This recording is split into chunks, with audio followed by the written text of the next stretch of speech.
What about instances of publisher or editor meddling, with the news, Hmm.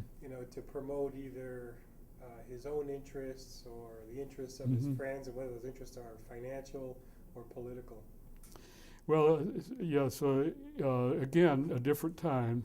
But Harry Ashmore was the executive editor of the Arkansas Gazette, and this was during the Little Rock Central High School desegregation crisis, which lasted 57 to 59. If you can say a crisis lasted 2 years, but it, but everything was practically shut down in Little Rock during that time.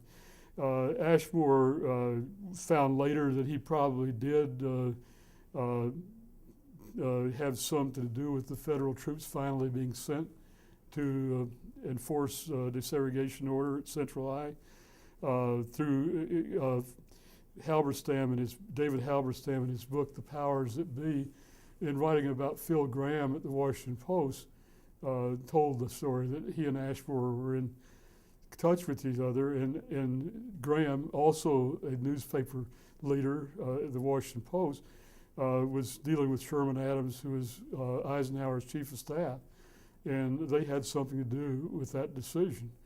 And didn't bother either one of them apparently, and that's the sort of thing that today I don't think an editor and generally most publishers would do.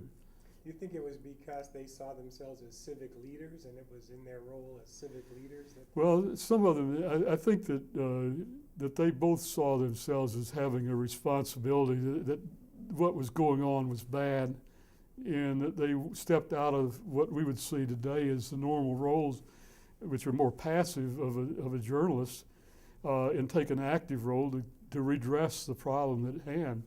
And Eisenhower was about 3 weeks later sending those troops in. And maybe if it hadn't been for Ashmore and Phil Graham, maybe he would have dallied even longer.